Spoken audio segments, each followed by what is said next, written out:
ابدار نے خود کو ایک قدم پیچھے کیا، جیسے دیوار سے جا لگنا چاہتی ہو۔ اس کی سانسیں اکھڑنے لگیں، وہ زبان کھولنا چاہتی تھی مگر ہونٹ سل چکے تھے۔ کسی نے اس کے لیے آواز نہ اٹھائی۔ یہاں صرف قانون تھا، وہ قانون جو کبھی آنکھیں بند کر کے فیصلہ کرتا ہے۔ وہ اس کے مد مقابل کھڑا ہو گیا تھا۔ مس ابدار، آپ کافی پڑھی لکھی لگتی ہیں، اس نے ایک نظر اس کے کانپتے چہرے پر ڈالتے ہوئے کہا۔ قانون سے تو واقف ہوں گی، جانتی ہوں گی کہ اگر آپ نے سچ نہ بتایا تو آپ کو ریمانڈ روم لے جایا جائے گا۔ ابدار نے کانپتے ہونٹوں سے کچھ کہنا چاہا مگر آواز ساتھ نہیں دے رہی تھی۔ صاحب نے اپنی بات جاری رکھی۔ وہاں لیڈی پولیس آفیسرز ہوں گی، آپ کو بیلٹ سے مارا جائے گا، تھپڑ مارے جائیں گے، بال نوچے جائیں گے، گالیاں دی جائیں گی، آپ کے ساتھ ایسا برا سلوک ہوگا جس کا شاید آپ نے کبھی تصور بھی نہیں کیا ہو۔ اس نے لمحے بھر کو توقف کیا، پھر نگاہ اس کی آنکھوں میں گاڑ دی۔ اسی لیے بہتر ہے کہ سچ بتائیں، آپ نے مسٹر رحیم صاحب کے 5 لاکھ روپے کہاں رکھے ہیں؟ ابدار کا پورا وجود لرز اٹھا۔ اس نے تھر تھراتے ہاتھ جوڑے، آنکھوں میں آنسو تھے اور آواز میں فریاد۔ باخدا انسپکٹر، میں نے کچھ نہیں کیا، میں نے کسی کے پیسے چوری نہیں کیے۔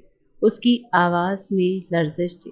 لیکن سچائی بھی، میں وعدہ کرتی ہوں، یہ مجھ پر جھوٹا الزام ہے، میں اسے ثابت کروں گی۔ تایا ابو، میں بے قصور ہوں۔ سعد ابراہیم کی آنکھوں میں لمحے بھر کے لیے ایک ہلکی سی چمک ابھری، جیسے دل کے کسی کونے میں کچھ کھٹکا ہو، لیکن اس نے خود پر قابو پایا۔ اپنے جذبات کو لپیٹتے ہوئے وہ پلٹا اور ایک آخری نظر ابدار پر ڈالی، جو اب جھکی ہوئی نگاہوں سے اس کی طرف دیکھ رہی تھی۔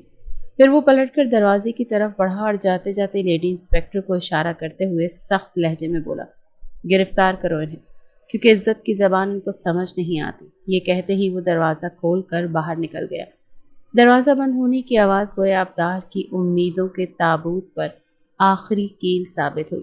لیڈی کانسٹیبل تیز قدموں سے آگے بڑھی، اس کے سامنے جھکی اور سختی سے اس کے نازک ہاتھوں میں ٹھنڈی لوہے کی ہتکڑیاں ڈال دی گئی۔ وہ چونک کر پیچھے ہٹی، کانپتی آواز میں چلائی، نہیں، میں نے کچھ نہیں کیا، خدا کے لیے میری بات سنیں۔ مگر کوئی نہ رکا اور نہ سنا۔ لیڈی کانسٹیبل نے اسے بازو سے تھاما اور کمرے سے باہر کی طرف لے جانے لگی۔ ابدار کے قدم گھسٹ رہے تھے، آنکھیں دروازے کی طرف لگی تھی جہاں سے سعد ابراہیم گیا تھا۔ شاید آخری بار امید کی کوئی کرن لوٹے، لیکن اب اندھیرا ہی اس کا مقدر بن چکا تھا۔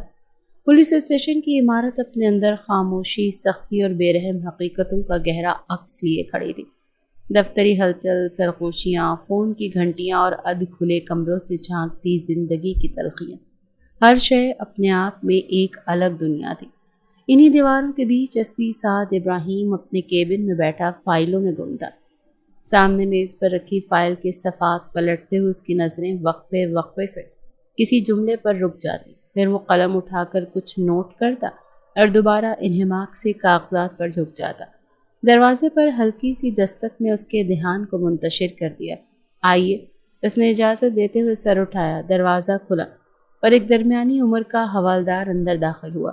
وردی پر لگی گرد، چہرے پر الجھن اور ماتھے پر پسینہ کچھ نہ کچھ گڑبڑ ہونے کی گواہی دے رہا تھا۔ اس نے قدم روک کر مؤدب انداز میں کہا، سر، اگر اجازت ہو تو ایک بات عرض کرنی ہے۔ سعد نے سنجیدہ انداز میں سر ہلایا۔ کہیے حوالدار۔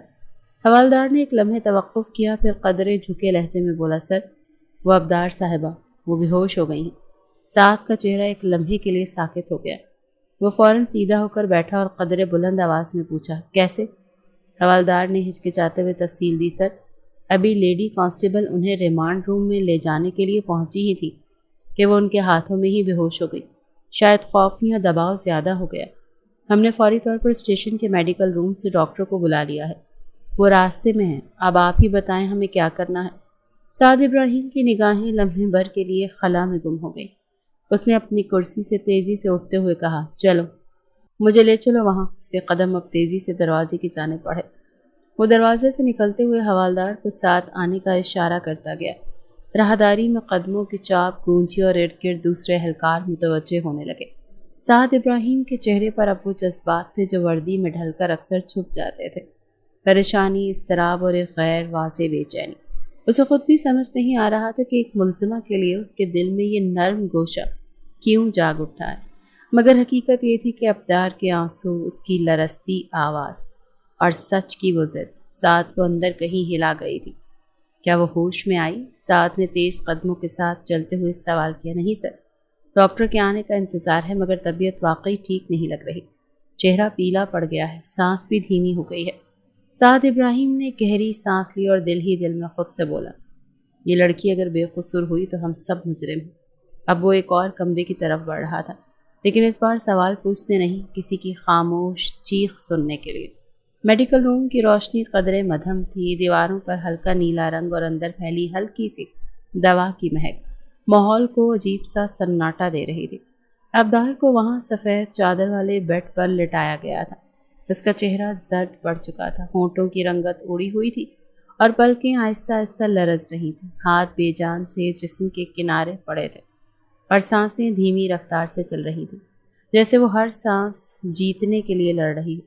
کمرے کے کونے میں ڈاکٹر اپنے اسٹیتھوسکوپ کے ساتھ جھکے ہوئے تھے۔ نبض چیک کرنے کے بعد انہوں نے بغور اس کے چہرے کا جائزہ لیا، بلڈ پریشر ناپا اور کچھ نوٹس اپنے فائل میں درج کیے۔ سعد ابراہیم کمرے کے دروازے کے قریب کھڑا تھا، ہاتھ باندھے۔ انہیں ابدار کی ساکت چہرے پر آنکھیں ٹکی ہوئی تھیں۔ اس کی وردی تو سختی کی علامت تھی مگر اس لمحے اس کی آنکھوں میں کچھ اور ہی جھلک رہا تھا، جیسے وہ پہلی بار اپنی وردی کے نیچے دل کی دھڑکن کو محسوس کر رہا ہو۔ ڈاکٹر سیدھے ہو کر سعد کی طرف مڑے۔ ان کی پیشانی پر تشویش کی جھریاں تھیں اور لہجہ سنجیدہ۔ انسپکٹر صاحب، آپ کی مجرم کی طبیعت ٹھیک نہیں ہے، انہوں نے نرمی سے کہا۔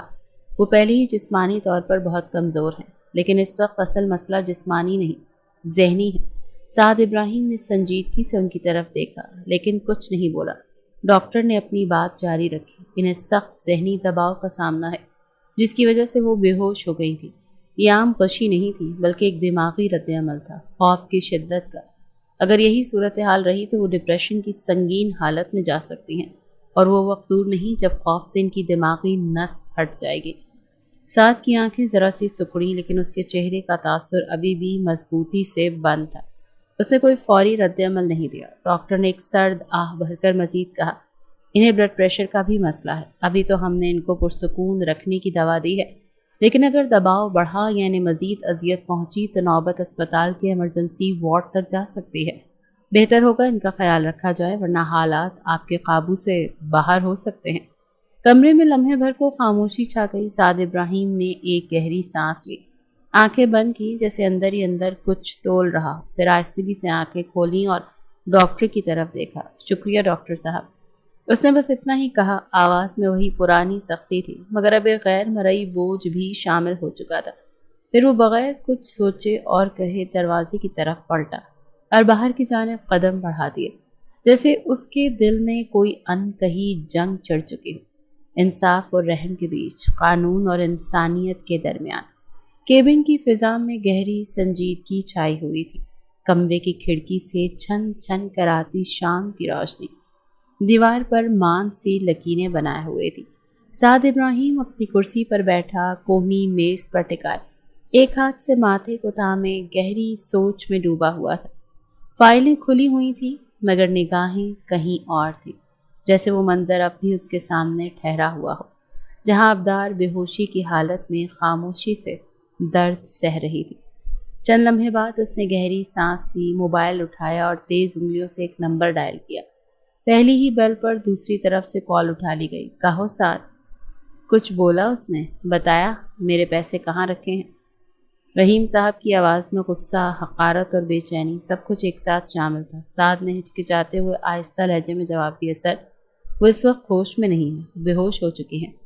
ڈاکٹر کے مطابق ان کی طبیعت کافی خراب، ذہنی دباؤ میں ہے، ان کا بلڈ پریشر بہت لو ہو چکا ہے۔ رحیم صاحب کی آواز فوراً بلند ہو گئی، تو مرنے دو، مرتی ہے تو مر جائے، مجھے اس سے کوئی فرق نہیں پڑتا، مجھے صرف اپنے پیسے واپس چاہیے، سمجھ رہے ہو نا تم؟ سعد کے لب کچھ کہنے کو ہلے لیکن زبان بند رہی۔ میں نے اسے چھت دی، اس کے باپ کے مرنے کے بعد باپ بن کر اس کے سر پر ہاتھ رکھا اور وہ میرے ہی پیسے چوری کر کے احسان فراموشی کر رہی ہے۔ کہ بدتمیز لڑکی اس لائق ہے کہ اس کے ساتھ ہمدردی کی جائے؟ رحیم صاحب کا لہجہ اب زہر سے بھرا ہوا تھا۔ انسپکٹر، میں تمہیں صاف کہہ رہا ہوں، اگر وہ زبان نہیں کھولتی تو اس کی زبان کھلوا لو، چاہے جان لے کر ہی کیوں نہ ہو۔ میں اسے چھوڑوں گا نہیں، کسی صورت نہیں، اور سنو، تم اسے رہائی نہیں دینا۔ کمرے میں سناٹا چھا گیا۔ سعد کی آنکھیں کسی بے نام احساس میں جھک گئیں، اس کے لب خاموش تھے مگر دل کسی انجانی سی کسک میں ڈوبا ہوا تھا۔ وہ جانتا تھا کہ قانون کیا کہتا ہے مگر دل کا گوشہ بار بار ایک ہی سوال پوچھ رہا تھا، کیا وہ لڑکی واقعی مجرم ہے؟ اس نے کچھ بھی جواب نہیں دیا، بس چہرے پر چٹان جیسی خاموشی طاری کیے موبائل کی اسکرین پر نظریں جمائے رہا اور آہستہ سے کال منقطع کر دی۔ کمرے میں خاموشی مزید گہری ہو گئی، جیسے دیواریں بھی اب اس کی ضمیر کی گواہی سننے کو بےتاب تھی۔ سعد نے موبائل میز پر رکھا، کرسی سے اٹھا اور کھڑکی کے پاس جا کر باہر اندھیرے میں جھانکنے لگا، جہاں شہر کے شور میں ابدار کی سسکیوں کی بازگشت سے اندر سے سنائی دے رہی تھی۔ میڈیکل روم کی مدھم روشنی میں نیند تاریکی کا راج تھا۔ ابدار بے سد بستر پر لیٹی ہوئی تھی، چہرہ زرد، آنکھوں کے نیچے گہرے سیاہ حلقے اور ہونٹوں پر خشکی کا جالا صاف دکھائی دے رہا تھا۔ کمرے کے کونے میں لیڈی کانسٹیبل ہاتھ باندھے خاموش کھڑی تھی۔ دروازہ آہستہ سے کھلا اور سعد ابراہیم اندر داخل ہوا۔ اس کی نظریں سیدھی بستر پر لیٹی ابدار پر جا ٹکی۔ اس نے ایک نظر لیڈی کانسٹیبل کو دیکھا اور ہلکے اشارے سے باہر جانے کا حکم دیا۔ دروازہ بند ہوتے ہی اس نے ہاتھ میں موجود چھوٹا سا ڈنڈا ابدار کے کاندھے پر رکھا، نہ مارا، بس دباؤ دیا۔ آواز میں بیزاری اور بے نیازی کا امتزاج تھا۔ اٹھو لڑکی، بات کرنی ہے تم سے۔ ابدار کی پلکیں ذرا سی جنبش کھا کر دوبارہ ساکت ہو گئیں، جیسے جسم اور ذہن نے جواب دے دیا ہو۔ وہ تھوڑا سا جھنجھلایا، آگے بڑھ کر اس نے کاندھے کو جھنجھوڑا۔ اٹھو، سن رہی ہو نا؟ ابدار نے ہڑ بڑا کر آنکھیں کھول دی، چہرے پر خوف، الجھن اور بے یقینی بیک وقت ابھرے۔ وہ گھبرا کر سیدھی ہو بیٹھی اور سامنے کھڑے انسپکٹر کو دیکھنے لگی۔ بے ہوش ہونے کی ضرورت نہیں، سعد سرد لہجے میں بولا، بیٹھو، مجھے تم سے بات کرنی ہے۔ وہ ڈرتے ڈرتے اٹھ کر بیٹھ گئی، دونوں ہاتھ گود میں رکھ کر نظریں جھکا لی۔ سعد ابراہیم نے 2 قدم پیچھے لے کر دیوار سے ٹیک لگا لی اور گہری نظر سے اس کی حالت کا جائزہ لیتے ہوئے بولنے لگا، ابھی تمہارے تایا سے بات ہوئی ہے میری۔ میں نے تمہاری طبیعت بتائی مگر انہیں تو کوئی فرق ہی نہیں پڑا۔ ان کا کہنا ہے انہیں صرف اپنے پیسے واپس چاہیے۔ صاف کہہ دیا ہے انہوں نے، چاہے تم مر جاؤ ابدار۔ ابدار کے ہونٹ کانپے، آنکھوں سے ایک آنسو لڑک کر گال پر بہہ گیا۔ لیکن سعد نے اپنی آواز میں خاص تاثر لاتے ہوئے کہا، اگر تم چاہو تو میں تمہیں اس کیس سے باعزت بری کروا سکتا ہوں، تمہارے نام پر ایک الزام بھی نہیں آئے گا۔ ابدار کی نظریں فوراً اٹھی، جیسے امید کی ایک کرن نے دل کی ویرانی میں روشنی سی پھینکی ہو۔ وہ فوراً بولی، انسپکٹر صاحب، آپ جو کہیں گے میں کروں گی، بس پلیز مجھے اس جھوٹے الزام سے رہائی دلا دیں۔ میں واقعی بے قصور ہوں، میں نے کوئی پیسے نہیں چرائے۔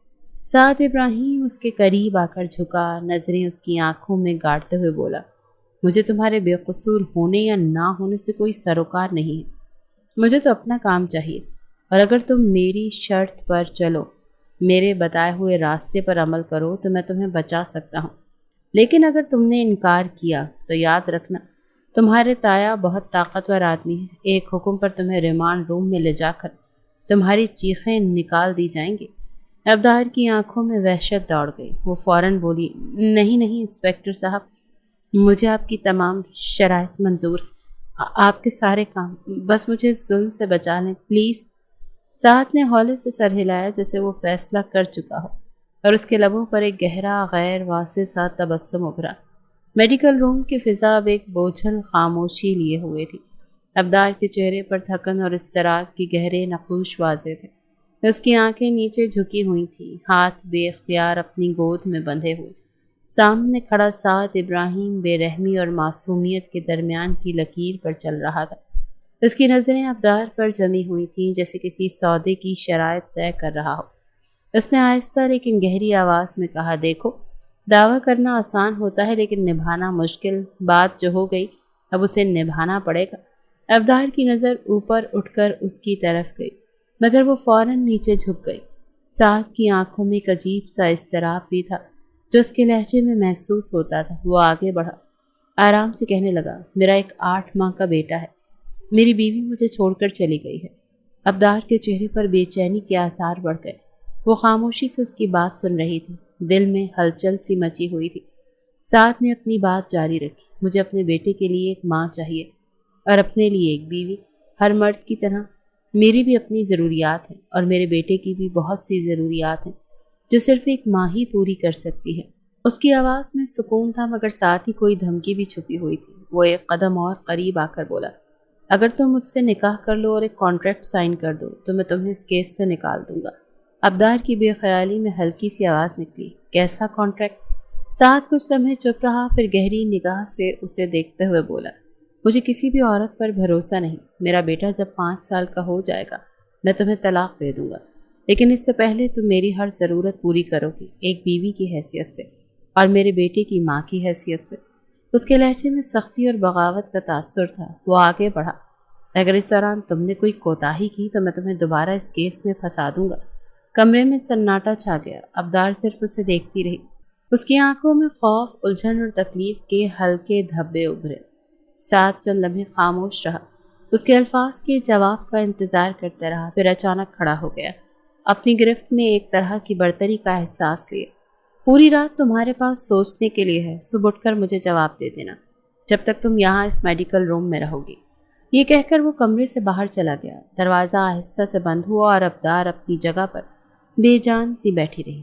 اس کے ہاتھ بے اختیار اپنے گھٹنوں کو پکڑے ہوئے تھے، دل بے قرار اور دماغ گمبھیر سوالات سے بھرا تھا۔ کمرے کی فضا میں اب صرف خاموشی تھی جو اس گمبھیر فیصلے کی گونج تھی۔ ابدار کی آنکھیں دھیرے دھیرے بند ہونے لگی اور وہ گہرے اندھیرے میں کھو گئی۔ اس کے چہرے پر خاموشی کی پرت گہری ہو گئی تھی، گویا وہ زمانے کی دیواروں کے پیچھے اپنے ماضی کو تلاش کر رہی ہو۔ ماضی کے سنہرے اور کالے رنگ اس کے دل پر یکے بعد دیگرے طاری ہو رہے تھے۔ وہ 15 برس کی عمر کی وہ بچی تھی جس کی ماں باپ اچانک ایک المناک کار حادثے میں دنیا سے رخصت ہو گئے۔ چھوٹے سے گھر کی دیواروں میں اب محض ان کی گونج باقی تھی اور اچانک اس کا سارا بوجھ اپنے کاندھوں پر محسوس ہوا۔ تایا اور تائی امی نے اسے اپنے گھر لے آئے تھے۔ ابتدا میں تو وہ کسی امید کی کرن کی مانند تھی، مگر جلد ہی ان دیواروں نے اس کی دنیا کو تنگ کر دیا۔ تایا کا گھر سرد اور بے رحم تھا، جہاں اس کی تائی امی کی سخت نظروں کا سایہ ہر لمحہ اس کے اوپر گرا رہتا تھا۔ وہ کبھی بھی ابدار کو اپنی آنکھوں میں جگہ نہ دیتی۔ کام کا بوجھ اس کے سر پر اس طرح ڈالا جاتا جیسے وہ کوئی غلام ہو۔ گھر کے چھوٹے چھوٹے کام، صفائی، کھانا پکانا اور بار بار تائی امی کی ناراضگیوں کا سامنا کرنا اس کی روزمرہ کی تقدیر بن چکا تھا۔ کھانے کے لیے ملنے والا بچا ہوا سالن جو اکثر سرد ہو چکا ہوتا اسے دیا جاتا اور تائی امی اپنی بیٹی کی نئی نئی اترنے پہنانے میں مصروف رہتی۔ ابدار کے دل میں سب کے لیے درد اور تنہائی کی گہری چھاپ تھی۔ کئی راتیں وہ آنکھیں بند کیے خاموشی میں روتی، اپنے ماں باپ کی یادوں کو سمیٹے، لیکن اس کی کوئی سننے والا نہیں تھا۔ گھر میں سب اپنی اپنی زندگیوں میں مگن تھے، ہر ایک مصروف تھا، مگر وہ ایک دور افتادہ جزیرہ تھا جس پر کوئی دستک نہیں دیتا تھا۔ ایک روز چند دن پہلے ہی اسے ایک ایسی خبر ملی جس نے اس کی دنیا کو مزید اندھیروں میں دھکیل دیا۔ اس نے سنا کہ اس کی کزن یعنی تایا کی بیٹی زمل ایک لڑکے کے ساتھ خفیہ تعلقات میں مبتلا ہے۔ یہ بات اس نے بہادری سے تائی امی کو بتائی تھی تاکہ گھر کے اندر چھپی ہوئی بے ایمانیوں کو بے نقاب کیا جا سکے، مگر بدلے میں اسے ایسا الزام دیا گیا جو اس کی زندگی کا سب سے بڑا زہر تھا، چوری کا الزام۔ اسے معلوم تھا کہ یہ سب منصوبہ بندی کے تحت کیا گیا ہے۔ تائی امی اور زمل نے اسے گھر سے نکالنے کے لیے سازش کی تھی، کیونکہ زمل کی آوارگیوں کو چھپانے کے لیے کسی کو شکار بنانا ضروری تھا۔ مگر ابدار نے کبھی چوری نہیں کی تھی، وہ بے قصور تھی، مگر ظلم کا پہاڑ اس کے سر پر دھنس چکا تھا۔ وہ سب کچھ اپنے دل میں دبا کر خاموش بیٹھی تھی، جیسے کوئی پھول جو کانٹوں کے بیچ رہ جائے۔ گھر کا وہ چھوٹا سا کمرہ جہاں کبھی محبت کا کوئی رنگ تھا، اب صرف اذیت اور درد کے گیت گنگناتا تھا۔ ہر کونا، ہر دیوار، ہر آواز اسے یاد دلاتی تھی کہ وہ تنہا ہے اور اس کی جنگ ابھی باقی ہے۔ ماضی کی سیاہ دھند میں وہ ایک بار پھر آنکھیں کھول کر اسی کمرے میں واپس آ گئی جہاں زندگی نے اسے کبھی موقع نہیں دیا کہ وہ اپنا درد کسی کے سامنے بیان کر سکے۔ خاموشی میں وہ دل سے دعا کر رہی تھی کہ خدا اسے ہمت دے کہ وہ اس ظلم کے خلاف لڑ سکے جو اس کے حصے میں آیا ہے۔ کچھ دیر کے سکون کے بعد ابدار اپنی جگہ سے آہستہ آہستہ اٹھ کر کھڑی ہوئی۔ اس کے قدموں کی چاک مدھم تھی، مگر دل میں گہرا اضطراب اور پریشانی کی گونج تھی۔ وہ میڈیکل روم کے کونے میں موجود چھوٹے سے واش روم کی طرف بڑھی، جہاں وہ خاموشی سے وضو کے لیے پانی بہتے ہوئے چشمے کے نیچے کھڑی ہو گئی۔ ہاتھ دھوئے، چہرہ دھویا اور دھیرے دھیرے پانی کے قطرے اس کے بے خودی میں کھوئے ہوئے چہرے سے ٹپک رہے تھے۔ وہ اپنے رب کے نام پر دم بدم الفاظ دہرائے، اللہ تجھے ہی پکارتی ہوں، تجھ سے ہی مدد کی امید رکھتی ہوں۔ پھر اس نے بڑی احتیاط سے اپنے ہاتھ جوڑے، دل کی گہرائیوں سے دعا کرنے لگی۔ پانی کی نرمی اور ٹھنڈک کے درمیان اس کے آنسو بے اختیار بہنے لگے اور وہ خود کو تھام نہ سکی۔ وہ باہر آئی، مڑ کر اس چھوٹے سے کمرے کی دیواروں کو دیکھا جسے یہاں سے نکلنے کی دعا مانگ رہی ہے۔ پھر اس نے اپنے ہاتھ دھیرے دھیرے سینے پر رکھے اور نرمی سے اللہ کا نام لیا۔ کچھ لمحوں کی خاموشی کے بعد وہ روبرو ایک چھوٹے سے خالی کمرے میں کھڑی ہوئی جہاں تھوڑی جگہ نماز کے لیے موجود تھی۔ ابدار نے آرام سے اپنی نماز کے لیے جگہ بنائی اور اللہ کی بارگاہ میں جھک گئی۔ اس کی آنکھیں بند تھیں مگر دل کے دروازے پوری شدت سے کھلے تھے۔ دل کی دھڑکن کے ساتھ اس کی زبان سے نرم الفاظ بہنے لگے، یا اللہ تو ہی رحمان ہے اور تو ہی رحیم، تو ہی واحد ہے جو درد کو سمجھتا ہے، میرے دل کی حالت کو بہتر جانتا ہے، میری تنہائی اور میری بے بسی کو۔ وہ لمبے لمبے وقفے لے کر بولی، یا رب جس طرح تو نے یوسف علیہ السلام کو قید سے نکالا اور مصر کی سلطنت بخشی، ویسی ہی کوئی کرم کر میرے ساتھ۔ یہ ظلم، یہ زنجیریں، یہ خوف جو میرے دل پر ہیں انہیں توڑ دے، یہ قید جو میرے اندر سے مجھے کھا رہی ہے اس سے نجات دے۔ آنکھوں سے آنسو برسنے لگے۔ وہ ہاتھ بلند کر کے اپنے رب سے اپیل کرتی رہی، اللہ جو لوگ میری مجبوری کو اپنا فائدہ بنا رہے ہیں ان کے شر کو میرے لیے زبردست قوت میں بدل دے، مجھے صبر دے، طاقت دے کہ میں ان سب کو شکست دے سکوں۔ وہ تھوڑی دیر کے لیے رکی اور پھر خود سے لڑتی ہوئی بولی، یہ آدمی جو مجھ سے نکاح کرنا چاہتا ہے، جو میری حریت اور عزت کے ساتھ کھیل رہا ہے، مجھے سمجھ نہیں آتی کہ میں کیا فیصلہ کروں۔ میرے دل میں اتنے سوال ہیں، اتنی الجھن ہے، مجھے ہمت دے، فیصلہ کرنے کی صلاحیت دے کہ میں صحیح راستہ اختیار کر سکوں۔ ابدار کا جسم ہلکے ہلکے کانپ رہا تھا مگر اس کی دعا میں سچائی اور خلوص کا ایک الگ ہی رنگ تھا۔ مجھے ایسا حوصلہ دے جو کوئی بھی ظلم کرے میں اس کے سامنے سر جھکاؤں نہ، مجھے یہ طاقت دے کہ میں اپنی عزت اور اپنی روح کی حفاظت کر سکوں میرے رب۔ وہ روتی رہی، ایک ایسی بے ساختہ رلاہ جو سالوں کی تکلیفوں کا خلاصہ تھی۔ اس کی آواز میں گہرائی تھی، درد تھا اور ایک ایسی امید جو شاید کبھی مر نہیں سکتی تھی۔ آنکھوں سے بہتے آنسو اس کی دعا کی سچائی کی گواہی دے رہے تھے۔ لمحے بعد اس نے اپنے ہاتھ دھیرے دھیرے اپنے چہرے سے آنسو پونچھے، سانس گہرا لیا اور ایک نرم مگر پرعزم آواز میں کہا، یا اللہ میں تیری رحمت کی منتظر ہوں، تجھے ہی پکارتی ہوں، تو ہی میری مدد کر۔ وہ کچھ دیر اور ویسی ہی کھڑی رہی، دعا میں گم، پھر آہستہ آہستہ اپنے حال میں لوٹی، لیکن اس کے دل میں ایک نئی امید کے چراغ روشن ہو چکے تھے۔ کمرے میں صبح کی روشنی ایک خاص سی گواہی دیتی دکھائی دے رہی تھی۔ دیوار کے کنارے لگا چھوٹا سا فین مدھم سی آواز کے ساتھ چل رہا تھا اور اس کی آواز کمرے کے سناٹے میں جیسے گونجتی محسوس ہو رہی تھی۔ انسپکٹر سعد ابراہیم اپنی کرسی پر بیٹھا ہوا خاموشی سے سامنے صوفے پر بیٹھی اس لڑکی کو دیکھ رہا تھا جو بے حد سنجیدہ چہرے کے ساتھ نظریں جھکائے بیٹھی تھی۔ اس کی آنکھوں میں تھکن اور خوف کی ملی جلی کیفیت تھی، جیسے ایک ہی رات میں کئی برسوں کی عمر جی لی ہو۔ وہ دونوں کچھ لمحے یوں ہی خاموش بیٹھے رہے، پھر وہ لڑکی دھیرے سے بولی، آواز میں نہایت دھیما پن اور لرزش تھی، اور 5 سال بعد مجھے طلاق کیوں دیں گے آپ؟ سعد نے کرسی کی پشت سے ٹیک ہٹائی، دونوں کوہنیاں میز پر ٹکائیں اور اس کی طرف جھک کر بولا، کیونکہ مجھے عورتوں پر بھروسہ نہیں، میرے ساتھ جو کچھ ہوا وہ مجھے کسی رشتے پر اعتماد کرنے نہیں دیتا۔ وہ لڑکی اس کی بات سن کر کچھ لمحے خاموش رہی، پھر دھیرے سے سر اٹھایا، آنکھوں میں آنسو تیرنے لگے مگر آواز میں ہلکی سی مضبوطی تھی۔ لیکن ہر عورت ایک جیسی نہیں ہوتی سعد صاحب، جس طرح 5 انگلیاں برابر نہیں ہوتی اسی طرح ہر انسان بھی مختلف ہوتا ہے۔ میں وعدہ کرتی ہوں اگر آپ مجھے اس رشتے میں باندھتے ہیں تو میں اسے پوری سچائی سے نبھاؤں گی، آپ کے بیٹے کو اپنا بیٹا سمجھوں گی، مجھے طلاق نہیں چاہیے۔ اس کی آواز بھیگتی گئی جیسے دل کی پرتیں کھلتی جا رہی ہیں۔ میری اماں کہتی تھی طلاق لینے والی عورتیں اچھی نہیں ہوتی اور طلاق دینے والے مرد بھی اللہ کے نزدیک پسندیدہ نہیں ہوتے۔ طلاق وہ واحد عمل ہے جو اللہ کو سخت ناپسند ہے۔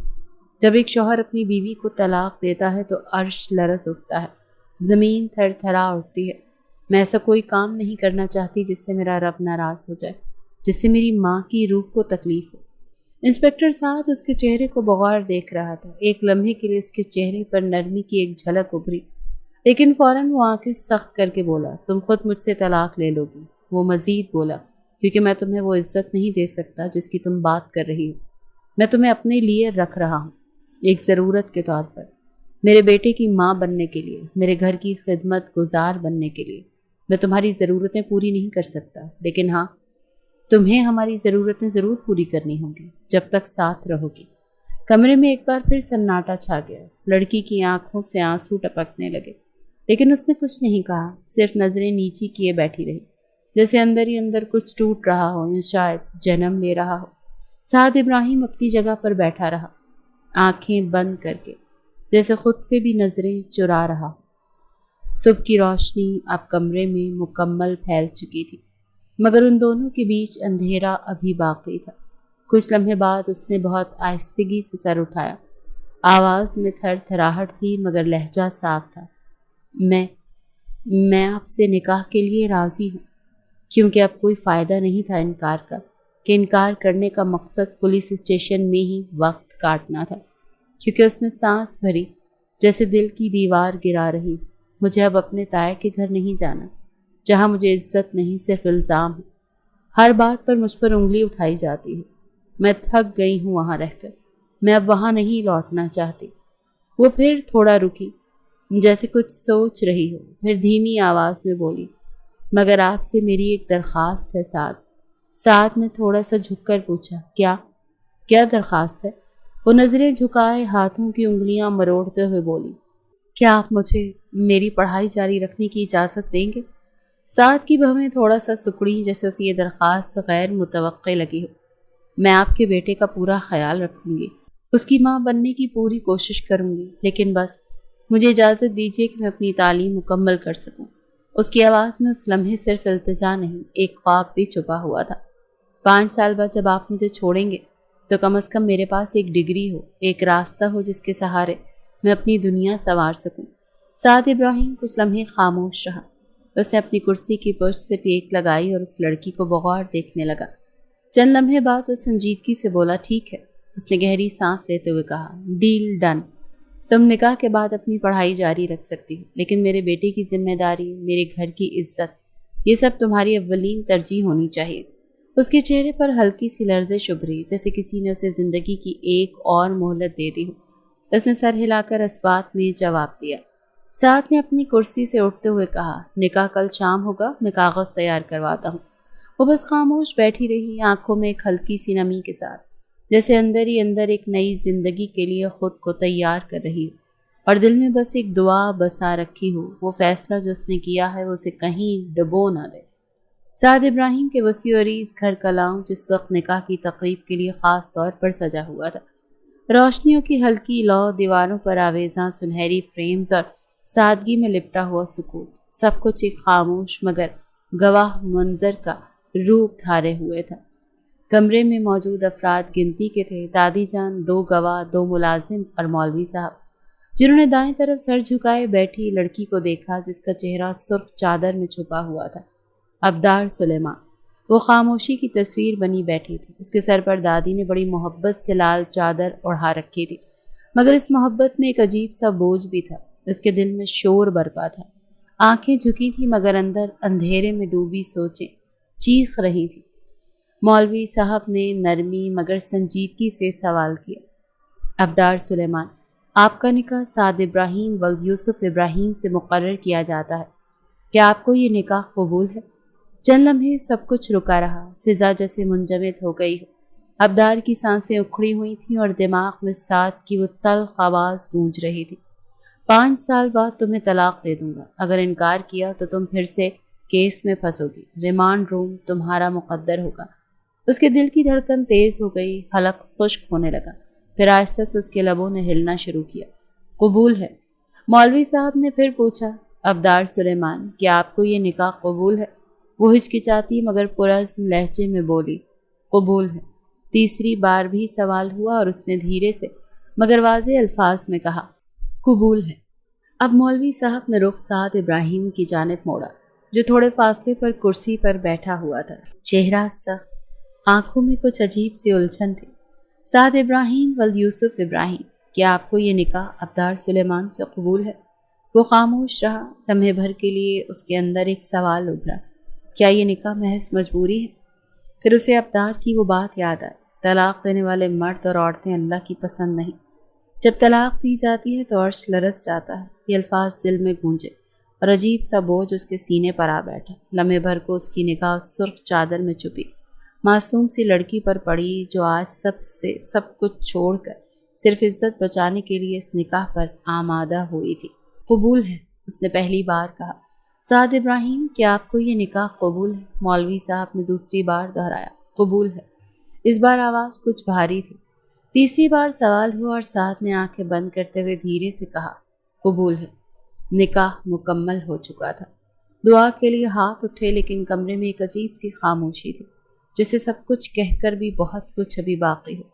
ابدار نے چادر کے اندر خود کو مزید چھپا لیا، جیسے نئی زندگی کا پہلا لمحہ بھی اسے ابھی اجنبی لگ رہا ہو، اور سعد ابراہیم وہ بس نظریں چرا کر بیٹھا رہا، جیسے وہ خود بھی اس فیصلے کا مطلب سمجھنے کی کوشش کر رہا ہو۔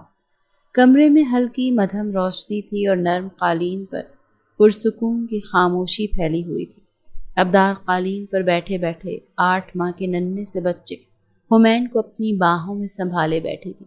بچے کے پھولے پھولے گالوں پر اس کی نظریں جمی تھیں، وہ گال جیسے نرم روئی کے گالے ہوں جن پر وقت کی کوئی سختی اثر نہ کر سکتی ہے۔ اس کی چھوٹی چھوٹی انگلیاں ابدار کی انگلیوں کو گرفت میں لیے ہوئے تھیں، جیسے یہ ننھا وجود اس کی زندگی کی ٹوٹی کڑیوں کو جوڑنے آیا ہو۔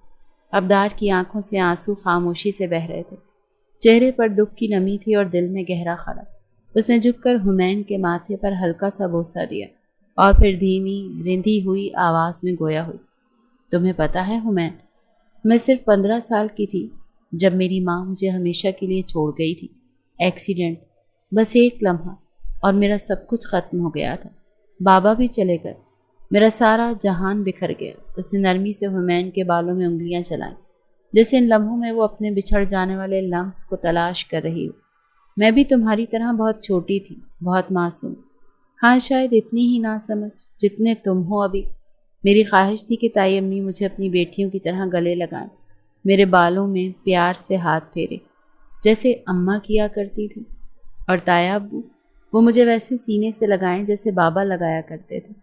اس کی آواز میں ٹوٹا پن صاف محسوس ہو رہا تھا، ایک زخم جو وقت کے ساتھ سڑ چکا تھا آج آنکھوں کے راستے بہہ رہا تھا۔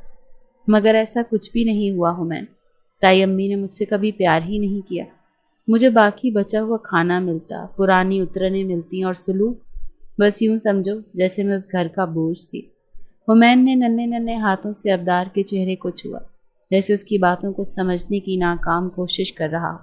ابدار مسکرا دی، ایک اداس سی مسکراہٹ۔ تمہیں پتہ ہے، ایک دن میں نے اللہ میاں سے دعا کی تھی، کہا تھا یا اللہ میری شادی جس سے بھی ہو اس کی ایک سوتیلی اولاد ہو جسے میں اتنا پیار کروں کہ دنیا دیکھے کہ سوتیلی ماں بھی ماں ہوتی ہے، کہ سوتیلی ماں بھی دل رکھتی ہے، مامتا رکھتی ہے، وہ بھی کسی بچے کے لیے راتیں جاگ سکتی ہے، دل سے دعا دے سکتی ہے۔ اس نے حمین کو سینے سے لگا لیا، آنکھیں بند کی اور ہچکیوں میں بولی، تم میرے وہی خواب ہو حمین، تم میری دعا کا جواب ہو، تم میرے اپنے ہو، میرے رب نے تمہیں مجھے دیا ہے تاکہ میں تمہارے زخموں پر مرہم رکھ سکوں جو مجھے کبھی نہ ملے۔ تمہیں کبھی یہ احساس نہ ہو کہ تم کسی سوتیلی ماں کے سائے میں پل رہے ہو، تمہیں کبھی فرق نہ لگے سگی اور سوتیلی ماں میں۔ میں تمہیں اپنا بیٹا کہہ کر دنیا کو دکھاؤں گی کہ ماں صرف خون سے نہیں دل سے بنتی ہے۔ وہ رو رہی تھی بچوں کی طرح، حمین اس کے کاندھے سے لگا اور سکون سے آنکھیں موند چکا تھا۔ ابدار کی آنکھوں سے آنسو تھم نہیں رہے تھے۔ دروازے کے قریب کھڑا سعد ابراہیم یہ سب کچھ خاموشی سے دیکھ رہا تھا۔ اس کے چہرے پر حیرت، نرمی اور شاید ایک انجانی شرمندگی کا عکس ابھرا۔ وہ خاموشی سے پلٹا بنا کچھ کہے۔ رات 12 بجے کمرے میں اندھیرا نیم روشنی میں گھرا ہوا تھا۔ کونے میں لگی ہلکی پیلی روشنی دیوار پر پرچھائیاں بنا رہی تھی، جیسے رات خود اپنی سانسیں روک کر کسی واقعے کی گواہ بننے جا رہی ہو۔ باہر کوہرے نے ساری دنیا کو اپنی لپیٹ میں لے رکھا تھا اور اندر ایک ہلچل تھی، دل کی دھڑکنوں کی، خوف کی، بے یقینی کی۔ ابدار دھیرے قدموں سے دروازہ کھول کر اندر داخل ہوئی۔ دل جیسے پسلیوں سے باہر آنے کو بیتاب تھا، لیکن چہرہ سپاٹ، آنکھوں میں ایک عجیب خالی پن تھا۔ وہ اندر داخل ہوئی تو سامنے ہی بیٹھ کے کنارے بیٹھا سعد ابراہیم نظر آیا۔ اس کی نظریں اسی پر جمی ہوئی تھیں، جیسے وہ اسی لمحے کا انتظار کر رہا ہو۔ اگر یاد ہو تو میں نے تمہیں اپنی ضرورتوں کا بھی کہا تھا۔ اس کی آواز میں ایک عجیب سا ٹھہراؤ تھا، لیکن لہجے میں وہی اجنبیت، وہی حکم۔ وہ اس کا امتحان لینا چاہتا تھا۔ ابدار نے نظریں جھکاتے ہوئے آہستگی سے جواب دیا، میں تیار ہوں ہر رشتے کے لیے۔ سعد ابراہیم نے جیسے جواب کا بھی انتظار نہ کیا، وہ فوراً بیڈ پر لیٹ گیا اور نگاہیں اس کے چہرے پر گاڑ دیں۔ تو پھر خوش کرو مجھے، وہ ہلکی سی مسکراہٹ کے ساتھ گویا ہوا، لیکن وہ مسکراہٹ کسی نرمی کی نہیں، ایک سرد حکم کی تھی، جیسے وہ کسی سودے کو پورا ہوتے دیکھ رہا ہو۔ ابدار کی پلکیں لرزی، وہ سر جھکائے کچھ دیر ساکت کھڑی رہی، جیسے قدم اگلے لمحے اٹھیں یا ٹوٹ جائے، لیکن پھر دل کو تھام کر جیسے اس نے خود کو تھپکی دی، اس نے سر اٹھایا، ساتھ کو دیکھا، لب ہلنے ہی والے تھے کہ وہ پھر بول اٹھا۔ اس بار آواز میں کچھ اور بھی تھا، دھمکی، اور اگر خوش نہیں کر سکی تو یاد رکھنا اس چوری کو میں بھولا نہیں، وہ کیس ابھی بھی میرے ہاتھ میں ہے۔ ابدار کے قدم جیسے زمین سے جڑ گئے، آنکھیں حیرانی سے کھل گئیں۔ چند لمحے وہ اسے دیکھتی رہی، جیسے سمجھنے کی کوشش کر رہی ہو کہ یہ وہی شخص ہے جس سے ابھی اس کا نکاح ہوا ہے۔ کیا نکاح صرف ایک سودا تھا کہ اس نے اپنی زندگی کی قیمت چکانے کے لیے خود کو گروی رکھ دیا تھا؟ لیکن اگلے ہی لمحے اس نے آنکھیں بند کی، گہری سانس لی اور سر کو خفیف انداز میں جھٹک دیا، قدم اٹھائے جیسے اپنے ضمیر کو چپ کرا دیا۔ وہ آہستہ آہستہ بیڈ کی طرف بڑھنے لگی، لیکن کمرے کی خاموشی میں صرف اس کے قدموں کی مدھم چاپ تھی۔ اس کے قریب آنے کی دیر تھی کہ وہ اس کو اپنی باہوں میں بھینچ گیا تھا، جبکہ وہ صرف آنکھیں موند چکی تھی۔ صبح کی روشنی پردوں کی درزوں سے چھن چھن کر کمرے میں داخل ہو رہی تھی۔ کمرے کی فضا میں رات کے لمحوں کی خاموش گواہی باقی تھی۔ سعد ابراہیم کی پلکیں لرزی، اس کی آنکھیں آہستہ سے کھلی۔ تھوڑی دیر وہ چھت کو دیکھتا رہا، جیسے رات کے بیتے لمحوں کی فلم اس کے ذہن میں کسی خاموش پردے پر چل رہی ہو۔ وہ پل بھر کے لیے مسکرایا، ایک مدھم سی بے اختیار مسکراہٹ، جیسے کچھ دیر کے لیے دل نے سختی سے رخصت لی ہو۔ اس نے کروٹ لی مگر سامنے کوئی نہ تھا، بستر خالی تھا۔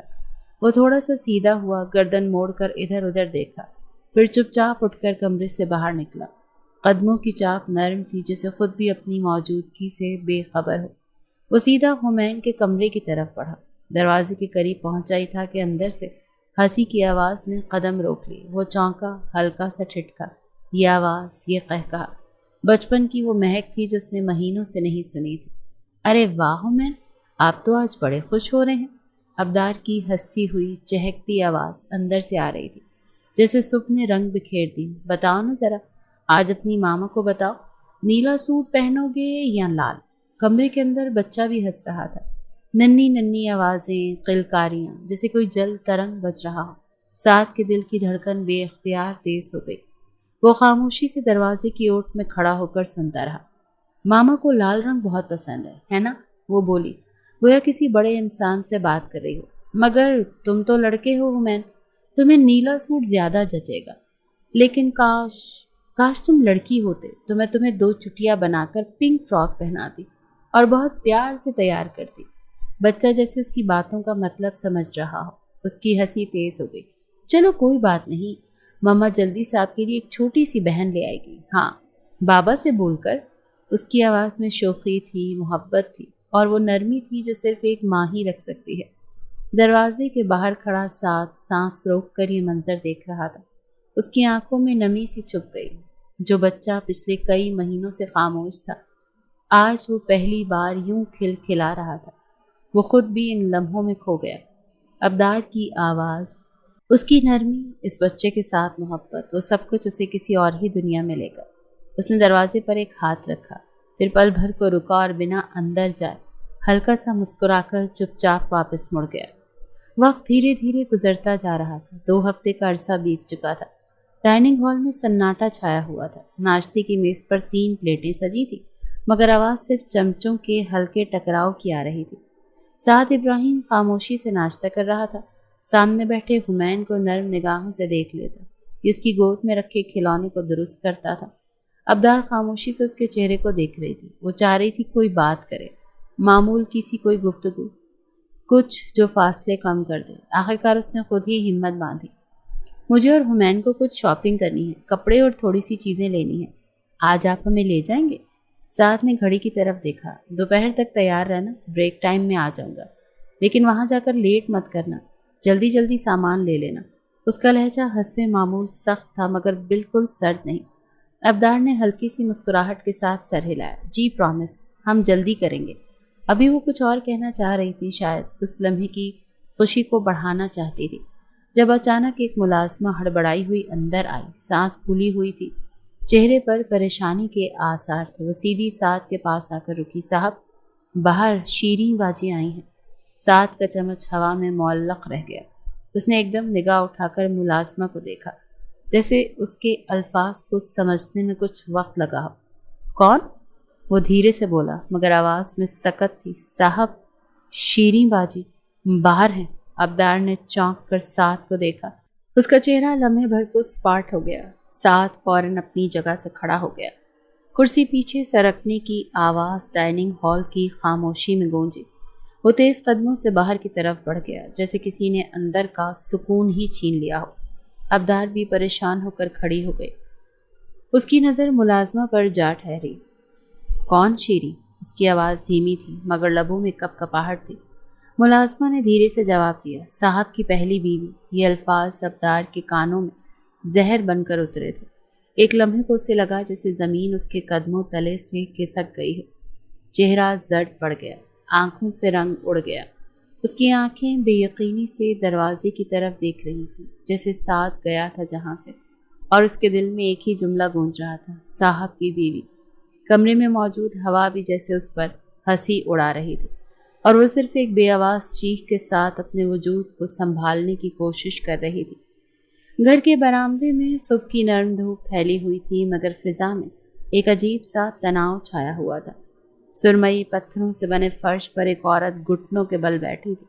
اس کے چہرے پر تھکن اور آنکھوں میں نمی اور وجود میں لرزش تھی۔ وہ شیریں تھی، سعد ابراہیم کی پہلی بیوی، جو آج کئی مہینوں بعد اچانک ایک تڑپتی تصویر کی مانند اس کے سامنے آ کر کھڑی ہو گئی تھی۔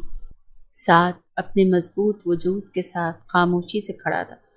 اس کی آنکھیں بے رحم مگر پراسرار تھیں۔ شیریں اس کے قدموں میں تھی، آنکھوں سے آنسو بہتے ہوئے اس کے چہرے پر پھسل رہے تھے۔ وہ ہچکیاں لے رہی تھی، جیسے ہر سانس میں اپنی بے بسی سمو رہی ہو۔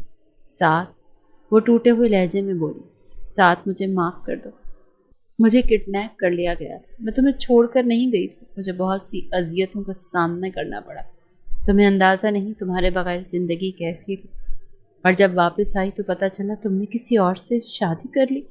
اس کی آواز کپ کپا رہی تھی اور آنکھوں سے بے اختیار آنسو بہتے جا رہے تھے۔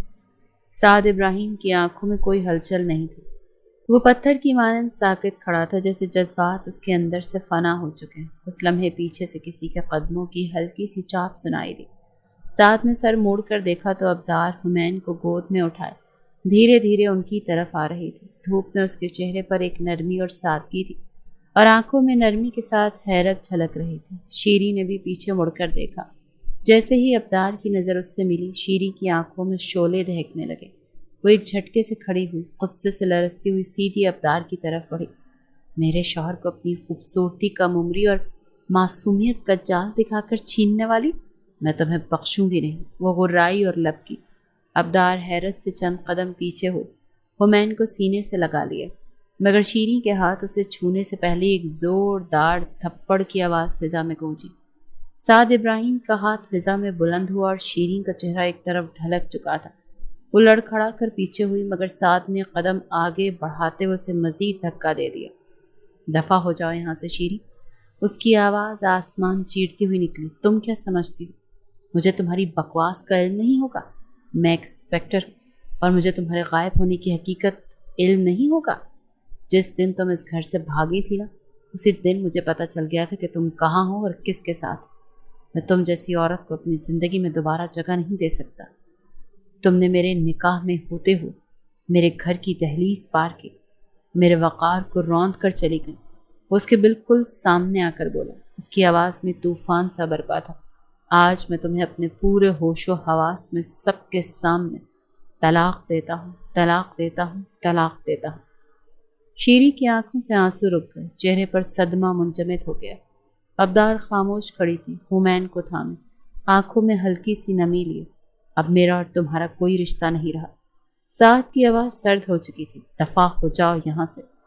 شیریں میری زندگی سے، میرے دروازے سے، میرے وجود سے۔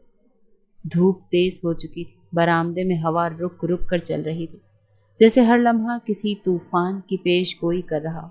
شیریں کی آنکھوں میں خالص جنون بھرا تھا، بال بکھرے ہوئے، چہرہ غصے سے سرخ اور آواز میں زہر گھلا ہوا۔ وہ سعد ابراہیم کے بالکل سامنے کھڑی چیخ رہی تھی، جسے اپنی شکست کو قبول کرنے کے لیے وہ تیار نہ ہو۔ ہوش کے ناخن لو، پاگل ہو گئے ہو کیا تم؟ وہ غرائی۔ میں تمہاری پسندیدہ بیوی ہوں شیریں، وہ لڑکی جس سے تم جمعہ 8 دن پہلے ملے ہو، اس کے عشق میں پاگل ہو گئے ہو؟ اس معمولی سی لڑکی کو مجھ پر ترجیح دے رہے ہو؟ جیسے وہ یکدم ہوش میں آئی تھی اور پھر پھٹ پڑی۔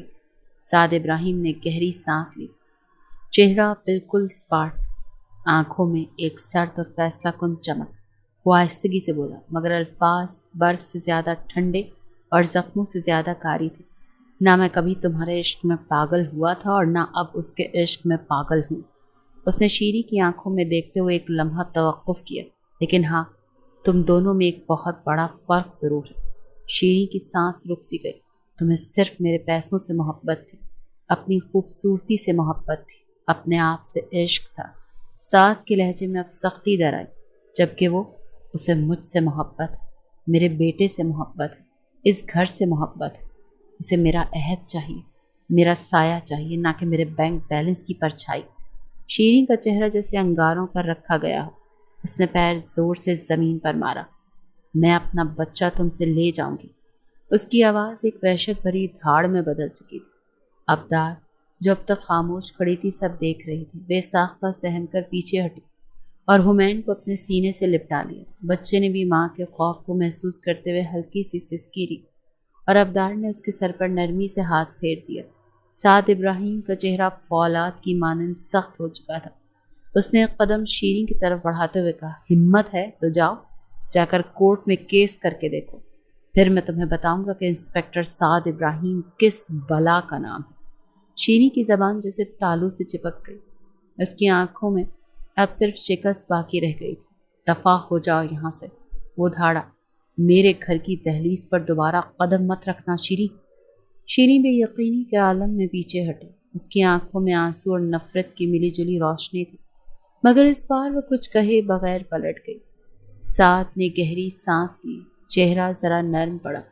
وہ مڑا اور ابدار کی طرف آیا، جو اب بھی حمین کو گود میں لیے سہمی سی کھڑی تھی۔ وہ اس کے بالوں میں انگلیاں پھیرتے ہوئے نرمی سے بولا، شام تک آؤں گا، دیر ہو رہی ہے مجھے، تم اندر جاؤ۔ ابدار نے سر ہلایا۔ ایک خاموش جی اس کے ہونٹوں سے پھسل کر زخموں پر مرہم کی مانند اتری۔ وہ دھیرے دھیرے اندر کی جانب چلی گئی، جبکہ ساتھ اسے جاتا دیکھتا رہا، اور برآمدے میں رہ گئی ایک سکون بھری خاموشی۔ وقت دھیرے دھیرے گزرتا جا رہا تھا۔ اس پاک ذات نے اس معصوم لڑکی کی زندگیوں کو خوشی سے بھر دیا تھا۔ ٹھیک 3 سال بعد کمرے میں دھیمی روشنی پھیلی ہوئی تھی۔ اسپتال کے سفید پردے کھڑکی کے کنارے ہلکی ہوا سے ہل رہے تھے۔ بستر پر لیٹی ابدار کی آنکھوں میں تھکن تو تھی، مگر ساتھ ہی سکون اور ماں بننے کی خوشی کی جھلک بھی نمایاں تھی۔ اس کی باہوں میں ننھی سی جان سکون سے سو رہی تھی، جس کے وجود نے کمرے کی فضا کو بے مثال محبت سے بھر دیا تھا۔ 3 سال کا حمین اس کے پاس بیٹھا بڑی دلچسپی سے بچی کو دیکھ رہا تھا۔ چھوٹے چھوٹے ہاتھ، بند آنکھیں، گلابی سی رنگت، اسے جیسے کوئی جادوئی چیز مل گئی ہو۔ اپنی توتلی زبان میں اس نے ابدار کی طرف دیکھا، چھوٹے ہاتھوں سے بہن کے گال کو نرمی سے چھوتے ہوئے پوچھا، مما، یہ میری بہن ہے، میری ڈال ہے؟ ابدار کے چہرے پر ممتا کی چمک اتر آئی۔ اس نے ایک ہاتھ سے حمین کو اپنی باہوں میں لیا اور محبت بھری آواز میں بولا، ہاں مما کی جان، یہ آپ کی ڈال ہے، ہمیشہ اپنی ڈال کو پروٹیکٹ کرنا، اگر مما کو کچھ ہو بھی جائے نا، تب بھی اپنی بہن کو کبھی اکیلا مت چھوڑنا۔ حمین اپنی ماں کی باتیں کچھ سمجھے کچھ نہیں، لیکن اس کی بڑی بڑی آنکھوں میں سنجیدگی اتر آئی۔ وہ خاموشی سے سر ہلا رہا تھا، جیسے اس نے سب کچھ دل میں بسا لیا ہو۔ ابدار نے حمین کے ماتھے پر بوسہ دیا اور بولی، دنیا کی بھیڑ سے اس کو بچا کر رکھنا، کبھی کسی کی غلط نگاہ اس پر نہ پڑنے دینا۔ جیسے ایک سپر ہیرو اپنی پرنسس کی حفاظت کرتا ہے نا، ویسے ہی عین اسی لمحے دروازہ آہستہ سے کھلا۔ اندر سعد ابراہیم داخل ہوئے، ہاتھ میں سفید گلابوں کا گلدستہ اور دوسرے ہاتھ میں خوبصورت چھوٹا سا تحفہ لیا۔ اس کی نظریں ابدار پر پڑیں تو اس کا چہرہ سکون اور شکر سے جگمگا اٹھا۔ وہ آہستہ آہستہ چلتا ہوا بستر کے قریب آیا، گلدستہ ٹیبل پر رکھا اور بچی کے سر پر نرمی سے ہاتھ پھیرتے ہوئے ابدار کے ماتھے پر جھک کر بوسہ دیا۔ شکریہ میری زندگی کو مکمل کرنے کے لیے، وہ دھیرے سے بولا۔ ابدار نے کمزور باہوں سے اسے تھاما، اس کے سینے سے لگ کر آنکھیں موند۔ وہ لمحہ جیسے وقت کو روک گیا ہو، مکمل پرسکون، بے مثال۔ سعد نے آہستہ سے اس کا ہاتھ تھاما اور جیب سے نکال کر ایک چھوٹی سی مخملی ڈبیا کھولی۔ اس میں چمکتی ہوئی خوبصورت سی انگوٹھی تھی۔ اس نے ابدار کی انگلی میں وہ انگوٹھی پہنائی اور نرمی سے بولا، وعدہ کرو ہمیشہ میرے ساتھ رہو گی، مجھے اسی طرح مکمل رکھو گی جیسے آج ہو۔ ابدار کی آنکھوں سے خاموشی سے خوشی کے آنسو بہنے لگے۔ وہ بے ساختہ سر ہلانے لگی جیسے کہہ رہی ہو، ہمیشہ ہمیشہ تمہارے ساتھ۔ کمرے میں بچی کی ہلکی سی سسکی گونجی۔ حمین نے اپنی بہن کو فوراً تھپکی دے کر چپ کروایا اور معصومیت سے بولا، ڈال سو جاؤ، بابا مما ساتھ ہے نا، جبکہ وہ دونوں قہقہ لگا کر ہنسے تھے۔ ہوا نے پردے کو دوبارہ ہلایا جیسے قدرت بھی اس حسین منظر کو سراہ رہی ہو۔ بے شک میرا رب اپنے بہترین لوگوں کو بہترین عطا کردہ نعمت نوازتا ہے۔